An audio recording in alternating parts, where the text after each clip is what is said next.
my name is Sparky, and today we have a double unboxing. That's exciting, because I don't normally unbox job lots of things, but these are both in Tesco mobile bags. So, is this a job lot?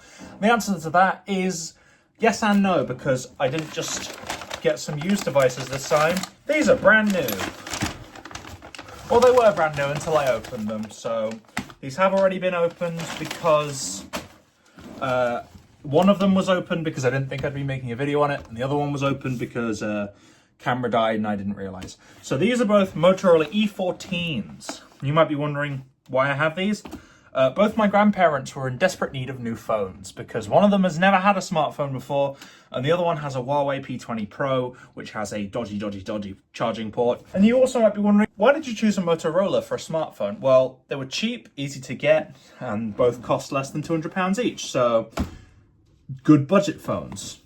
And I also have a Motorola. This is a Motorola G6 Play, I think. Don't actually know exactly what it is, but it runs fairly well. It runs Android 9, and I've had a decent experience with it, minus the SIM card tray being missing. I might buy another one for it eventually, but this thing works well. I like the Android skin on here. So we're going to be unboxing both of these today, and I actually have 2 out of the 3 colors. So we have graphite and we have purple. It's got an extra bright 90Hz display and Gorilla Glass 3. So on this one, the manuals are up at the top because I already opened this one all the way. The other one I didn't open all the way, but I want to show the one that I've already kind of opened already.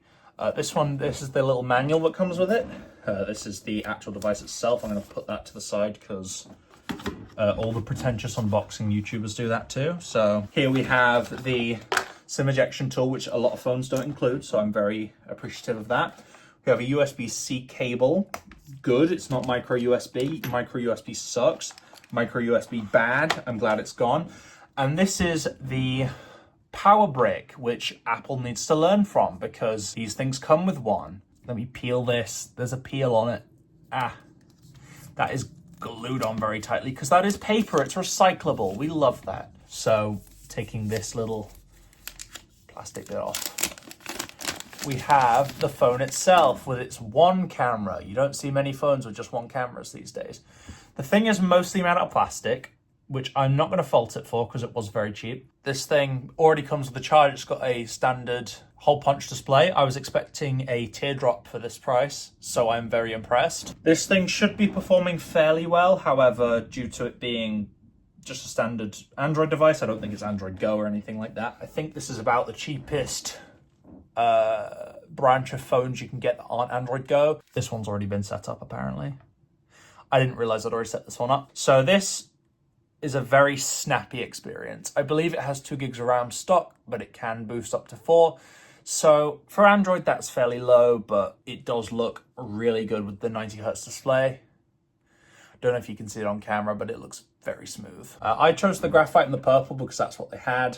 And this thing does actually have an always-on display, or like the old Nokia glance displays, because this isn't OLED, I believe it's IPS. It does look very good. I am very happy with how that looks. So just comparing this to a G6 Play, this is what you're dealing with. So let's see how bright this thing can get as well. So this is a very bright display. I believe the G6 is a little bit brighter, I believe. They're running very different operating systems, but yeah, even this one lags a little bit on Android 9.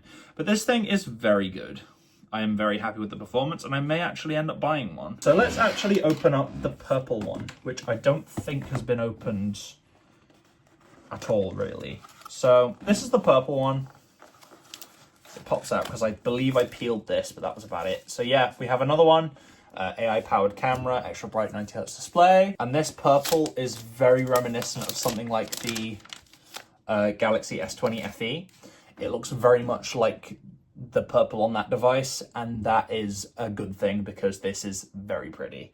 I'm going to get out the SIM card tool, and we're going to check to see if this thing has a micro SD card slot. So there does seem to be some very basic water sealing here, which is always good.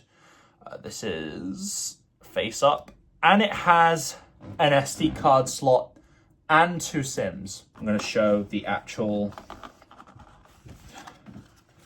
inside as they were meant to be looked at. This is the legal and safety leaflets. Again, and another SIM card tool which has just fell out there.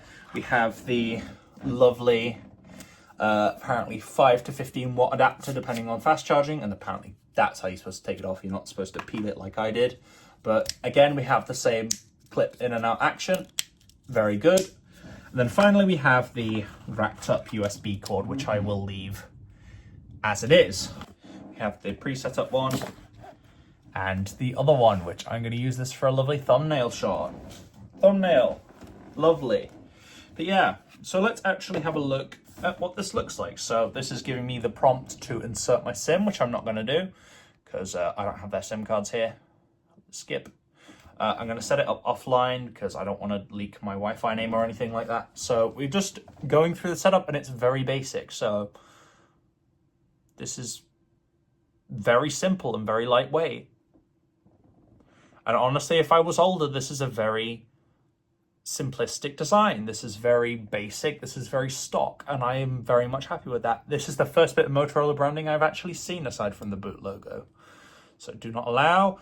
Not now. You just have to skip through a bit of their bull crap, but then you get the choice of gestures or buttons. I'm going to choose them buttons because gestures suck. Especially how fast they are. They are very solid devices.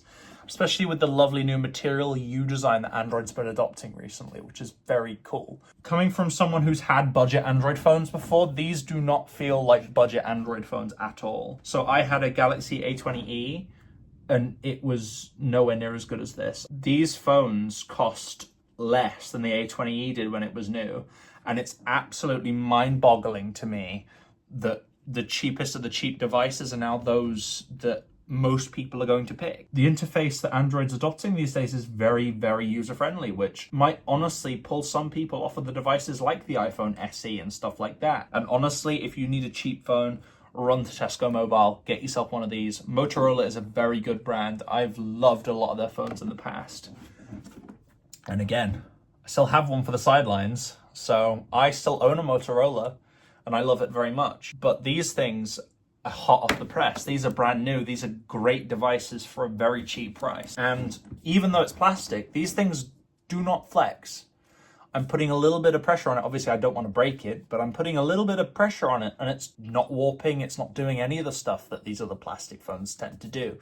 It feels very solid. And now that USB-C is becoming more and more common, I can recommend these even more because these are very future-proof devices. And with that, I'd like to say thanks for watching. I'm slowly making my return, as you well know. The colors have been a little bit off in this video, I think.